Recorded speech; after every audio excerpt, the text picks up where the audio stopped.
बोलो श्री कृष्ण भगवान की जय हो। श्रीमद् भागवत महापुराण की जय। श्रीमद् भागवत महापुराण में 33वां अध्याय महारास का आयोजन। श्री सुखदेव जी ने कहा, परीक्षित, श्री कृष्ण की मधुर वाणी सुनकर गोपियों का शेष विरह भी समाप्त हो गया और वह आनंद से भर उठी। उनके उपरांत श्री कृष्ण ने यमुना के तट पर महारास का आयोजन किया। सभी गोपियां एक बड़े गोल दायरे में खड़ी हो गई। उनके मध्य में श्री कृष्ण बांसुरी लेकर खड़े हो गए। उन्होंने जैसे ही बांसुरी की मधुर तान छेड़ी, श्री कृष्ण की योग माया से जितनी गोपियां थी उतने ही कृष्ण उनके साथ हाथों में हाथ डाले नृत्य करने लगे। इस प्रकार सभी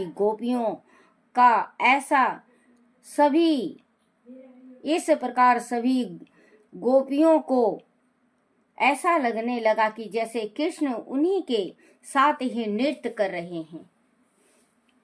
राजन, उस रास उत्सव की शोभा अत्यंत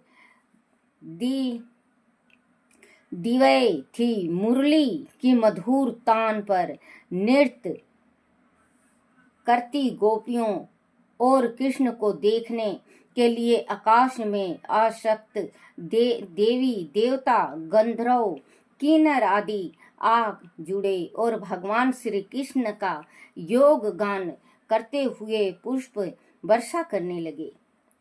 यमुना की रमण रेती पर ब्रज सुंदरियों के मध्य में भगवान श्री कृष्ण की अनुपम शोभा को देखने के लिए श्वेत लक्ष्मी जी बैकुंठ से भगवान श्री हरि के साथ वहां पधारी। ब्रह्मा जी और भगवान शंकर भी अपने दल बल के साथ वहां आ जुटे। वह महारास रात भर वह चलता रहा। नृत्य के समय गोपियां तरह तरह के ठुमके लगाती और सामूहिक रूप से कभी अपने पैरों को आगे करती, कभी पीछे हटा लेती। नृत्य करते करते जो गोपी थक जाती, वह श्री कृष्ण की बाहों का सहारा लेकर उन पर झूल जाती। श्री कृष्ण अपने करों के स्पर्श से उसे पुण्य चेतनाएं करा देते। राजन, इस प्रकार प्रेम रस में भरी हुई वह गोपियां नटवर नंदलाल के साथ नाच गा रही थी। उसी समय ऐसा जान पड़ता था मानो गा रही थी। उस समय ऐसा जान पड़ता था मानो बहुत से श्री कृष्ण सांवले मेघों के समान हैं और उनके मध्य में गोपियां बिजली के समान कूद रही हैं। वह शोभा देखते ही बनती थी। उस समय वह पर दीप्त संगीत गूंज रहा था। वह उन गोपियों का सौभाग्य लक्ष्मी जी से भी बढ़कर प्रतीत हो रहा था। वह उनके साथ विहार करती हुई ऐसी प्रतीत हो रही थी कि श्वेत लक्ष्मी जी अनेक रूपों में भगवान श्री कृष्ण के साथ रस मगन होकर नृत्य कर रही हूँ। उनकी अपूर्व शोभा ने सभी देवताओं का मन मोह लिया था। उनके सोने के कुंडल और कंगन झिलमिला रहे थे और पायलों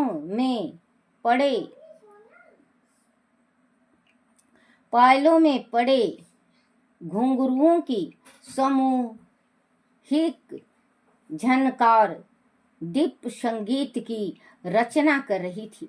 श्री कृष्ण की मुरली की तान ना तो सभी मुरली की तान ने तो सभी को जैसे सम्मोहित कर दिया था।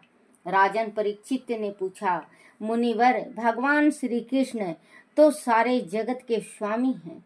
उन्होंने अपने अंश से बलराम जी सहित पूर्ण रूप में श्री कृष्ण अवतार लिया था। उनके अवतार लेने का उपदेश धर्म की स्थापना और अधर्म का नाश करना था। वह धर्म मर्यादा के रक्षक थे। फिर उन्होंने धर्म के विरुद्ध होकर पराई स्त्रियों का शपरस कैसे किया, वह तो उनका नियत कार्य ही कहा जाएगा। आप कृपया मेरा संदेह दूर करें। श्री कृष्ण दूर करें। श्री सुखदेव जी ने कहा, परीक्षित, सूर्य, अग्नि और ईश्वर कभी कभी धर्म विरुद्ध कार्य करते दिखाई पड़ते हैं, परंतु उन तेजस्वी पुरुषों को कोई दोष नहीं लगता। अग्नि सभी पदार्थों को भस्म कर डालती है, परंतु वह उन पदार्थों के दोष से उनके गुण दोष उनकी किरणों ग्रहण कर पाती हैं।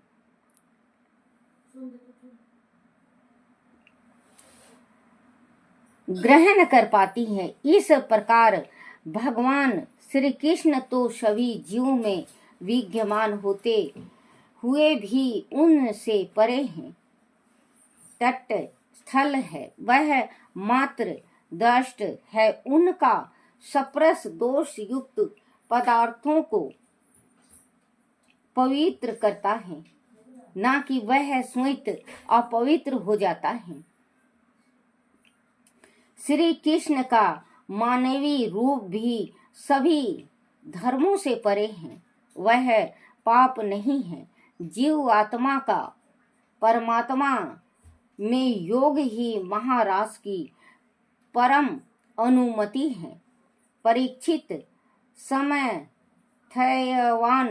पुरुष अहंकार हीन होते हैं। शुभ कर्म करने में उनका कोई स्वार्थ नहीं होता। भगवान शिव ने लोक कल्याण के लिए ही हलाहल विष का पान किया था। ऐसे दीप पुरुष स्वार्थ और अनारथ से परे होते हैं। ब्रजवासी गोपों ने भगवान श्री कृष्ण में जरा भी दोष बुद्धि नहीं देखी थी। ब्रह्म मुहूर्त आने पर गोपियां भगवान श्री कृष्ण की आज्ञा से अपने अपने घर लौट गई थी। गोपों को ऐसा ही लगा कि जैसे वह उन्हीं के पास थी। यह सब तो उनकी योग माया थी, जिसके चरण कमलों के रज्य का सेवन करने से भक्त जन तृप्त हो जाते हैं। जिनके साथ योग करके योगी जन अपने समस्त कर्म बंधनों से मुक्त हो जाते हैं, वे ही भगवान अपने भक्तों की इच्छा से अपना सनातन श्री विग्रह प्रकट करते हैं, जो सबके साक्षी और परम पति हैं। वे ही तो अपना दीप चिंतय श्री विग्रह प्रकट करके लीला करते हैं। उनके स्पर्श में दोष ढूंढना स्वयं ही संसारिक सोच को प्रकट करना है। वह संसारिक सोच ही माया के आवरण में लिपट कर परमात्मा में भी गुण दोष ढूंढती है, जबकि परमात्मा तो इन सभी गुणों दोषों से परे हैं, तटस्थल है। राजन, अपने इस संसारिक सोच को त्याग दो। सभी तुम्हें भगवान के श्री चरणों की सर्वोत्तम पारा भक्ति का अनुभव होगा। रस शब्द का मूल अर्थ रस है। भगवान श्री कृष्ण स्वयं रस के अवतार हैं। जिस दिग्ध क्रीड़ा में एक ही रस अनेक रसों के रूप में प्रकट होता है और अनंत रस का रसा स्वादान करता है। रस का वह रसा स्वादान ही रास है। इसे ही महारास अथवा सच्चिदानंद कहा जाता है। भगवान के दीप लोक में वह लीला सदैव हुआ करती है। भगवान श्री हरि की कृपा से ही प्रेम साधकों के हित अर्थ कभी कभी यह लीला दीप धाम से भू मंडल में अवतारिण होती है।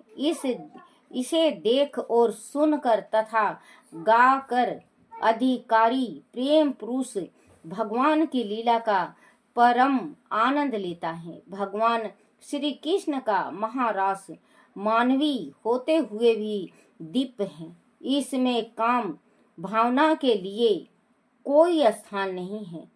वासना युक्त मिलन तो संसारिक होता है, जबकि गोपियों और श्री कृष्ण का महारास दीप और पवित्र भावनाओं का संगम है।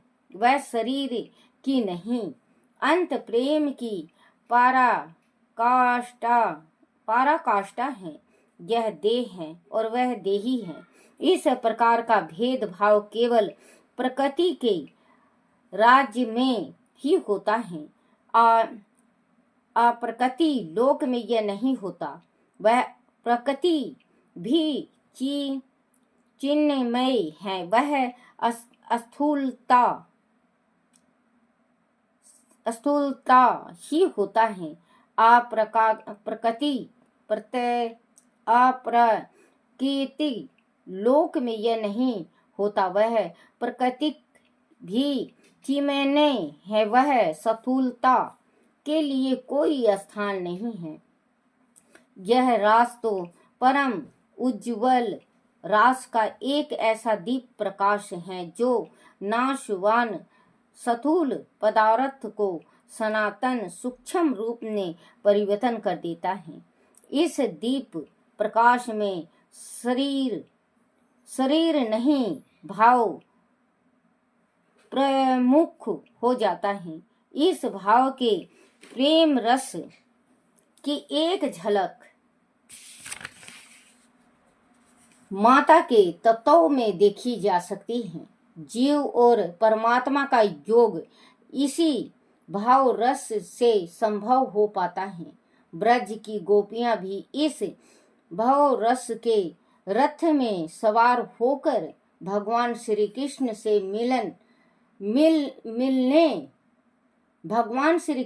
मिलने जाती हैं। इस भाव रस के मधुरय भाव को वही जान सकते हैं जिन्होंने इस रस का असवदान किया हो।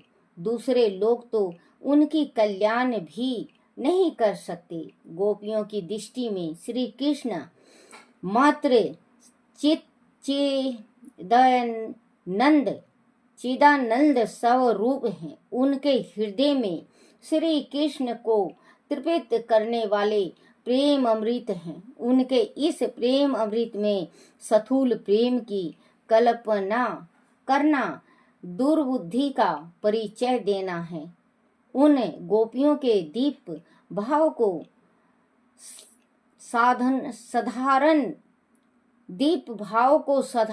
स्त्री पुरुष के भाव जैसा मानना गोपियों के प्रति ही नहीं, भगवान के प्रति और सत्य के प्रति अक्षयम अपराध करना है। किसी भी दृष्टि से रास लीला प्रसंग दूषित नहीं है। जो पुरुष श्रद्धा और भक्ति से रास लीला का श्रवण और वर्णन करता है, उनके हृदय का काम रोग अति शीघ्र नष्ट हो जाता है। उसे अपने का प्रेम प्राप्त होता है। वन में गोपियों के आने पर भगवान श्री कृष्ण उन्हें घर लौट जाने की शिक्षा देते हैं। वह शिक्षा गोपियों के लिए नहीं, संसार की सम्मान स्त्रियों सम्मान घर लौट जाने की शिक्षा देते हैं। वह शिक्षा गोपियों के लिए नहीं, संसार की सम्मान नारी जाति के लिए है, जो परमात्मा के अति देख के स्वरूप को नहीं पहचानती और ना समझना ही चाहती हैं। जबकि ब्रज की गोपियां श्री कृष्ण के अंतर्मयी योगेश्वर और सर्वोत्तम स्वरूप परमात्मा को पहचानती हैं। वह उस परम प्रेम रस से पाना चाहती हैं, जिस प्रेम रस से मीरा ने भगवान श्री कृष्ण को पति रूप में प्राप्त किया था। मीरा जैसे भाव ही उन गोपियों के चित्त में था, जहाँ सभी सांसारिक बंधन टूट जाते हैं। तभी तो मीरा ने उन गोपियों के प्रेम का अनुकरण किया था। गोपियों के प्रेम रस का इससे बड़ा उदाहरण और कौन सा दिया जा सकता है। वास्तुत पूर्ण ब्रह्मांड सनातन रस स्वरूप रस राज रसिक शेखर रस पर ब्रह्मा अखिल रस रूपी अमृत के विग्रह श्री कृष्ण की चिदानंद रसमयी दीप कीड़ा का नाम ही रास है। बोलो श्री कृष्ण भगवान की जय। श्री कृष्ण गोविंद हरे मुरारी, हे नाथ नारायण वासुदेवाय, हे नाथ नारायण वासुदेवाय, हे नाथ नारायण वासुदेवाय। बोलो श्री कृष्ण भगवान की जय हो। बच्चों, ये जो श्री कृष्ण भगवान का रास लीला का बताया हुआ है, इसमें तो रास लीला में जैसे बहुत संसार में सभी ढाल के हैं, तो भगवान का किसी ने कुछ कहा है, रास लीला कहें आप करो तो रास लीला हम करें तो क्या लीला, गाना भी बना रखा। लेकिन जो भगवान रास करे थे, भगवान ने जो रास का मतलब क्या होता है कि प्रेम, प्रभु से प्रेम कैसे किया जाता है, भक्ति कैसी होती है, भाव कैसा होता है भगवान के साथ, प्रभु के साथ हमें भक्ति कैसे करनी है, प्रभु को कैसे बुलाएं, प्रभु को कैसे अपनाएं। तो एक बात है बच्चों, संसार में अभी इतना, जैसे कृष्ण भगवान का छोटे लड्डू गोपाल हर एक घर में मिलेंगे, और लड्डू गोपाल को हर एक घर के सदस्य जियो जान से ज्यादा चाहते हैं। लड्डू गोपाल की तस्वीर कभी देखना बच्चों, ध्यान से देखना, लाके कभी तो मुस्कुराते हुए दिखेंगे, कभी वो रूठे हुए दिखेंगे, कभी चंचल दिखेंगे, कभी मुंदरा में दिखेंगे। आपको देखना लड्डू गोपाल की तस्वीर, जो आप फोटो ये लड्डू गोपाल जी को देखोगे तो उनकी जो चेहरा है, जो बनावटी हैं, वो अलग अलग दिखती हैं। तो कहते हैं कि प्रभु गोपियों के साथ रास किए थे, रास लीला, तो गोपियों के साथ रास लीला सारी रात रही थी, वो उनके जो मह थी, जो कहते हैं कि हमारे शरीर में 5 अंग इतना बेकार हैं, काम क्रोध लोभ मोह अहंकार। जो अहंकार होता है, सबसे बड़ा अहंकार होता है, जो अहंकार था वो अहंकार को हटाना चाहते थे, क्योंकि गोपियां के साथ जितनी भी गोपियां थी उतने कृष्ण बने, और उनके साथ नाचने लगे। लेकिन उनके मन में बस एक अहंकार आ गया था, उनके मन में अहंकार आ गया था कि कान्हा मेरा है, कृष्ण मेरा है और मेरे साथ नाच रहा है। और गोपियाँ वैसे ही नाच रही हैं, लेकिन सभी के साथ थे कृष्ण की परछाई। राधा के साथ जो थे वो सेम कृष्ण थे। तो इनको छोड़ के अंतर ध्यान हो गए। जब इन लोग बिरहा से चिल्लाने लगी, रोने लगी, फिर इसके बाद कृष्ण भगवान उनके सामने साक्षात आए और उनको समझाए। वैसे ही मतलब इनको भी, राधा को भी मैं आ गया था कि मेरे साथ हैं, गोपियों के साथ नहीं है। तो वहाँ से भी अंतर ध्यान हो गए थे। जब सुबह हुआ तो राधा के साथ कान्हा आए, राधा को समझा के उनके नगर भेजे और जितनी भी गोपियाँ थी सब अपने अपने घर आ गई। और ये उनके पिता थे, बच्चे थे, सास ससुर, जो कुछ भी कोई भी था, उनको यही नहीं हुआ कि सारी रात हमारी स्त्री या माँ या पत्नी या बहन या दादी दीदी कोई भी जो मतलब बाहर सारी रात कृष्ण के साथ रही। क्योंकि कृष्ण तो अंतर्मयी थे, सेम भगवान अवतारित लिए थे और सब पाप को दूर करे थे। और जितने भी बच्चों, जितने भी मथुरा वृंदावन में थे, गोकुल में थे, बरसाने में, जितने भी जहाँ पे भी ये कृष्ण रहे, जहाँ पे भी वृंदावन भी कृष्ण भगवान, तो वहाँ पे जितने जने भी थे, सारे जितने जीव थे सब भगवान थे और सब देवियाँ थी। जो जैसा जो बनना चाहता था वैसे भगवान ने बनाया था उनको। और भगवान सेम भगवान आए थे और भगवान ने सबको आशीर्वाद दिया था और सबको मुक्ति करा दिया था। तो कहते हैं बच्चों, भगवान की भक्ति करो, भगवान की भक्ति करोगे तो आपको शक्ति मिलेगी और आपको मोक्ष मिलेगा। और कहते हैं कि ये जो भागवत महापुराण है, इसको एक अगर बंदा एक अध्याय भी अपने घर में एक चौपाई अध्याय भी अगर रोज कहता है या पढ़ता है तो भगवान श्री कृष्ण सेम उस घर में विराजमान हो जाते हैं। बोलो श्री कृष्ण भगवान की जय हो। श्री कृष्ण गोविंद हरे मुरारी, हे नाथ नारायण वासुदेवाय, हे नाथ नारायण वासुदेवाय, हे नाथ नारायण वासुदेवाय।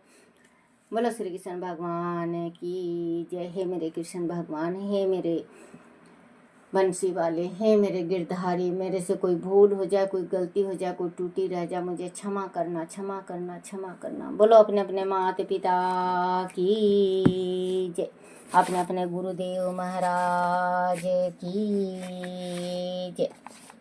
बोलो कृष्ण भगवान की जय। श्रीमद् भागवत महापुराण की जय हो।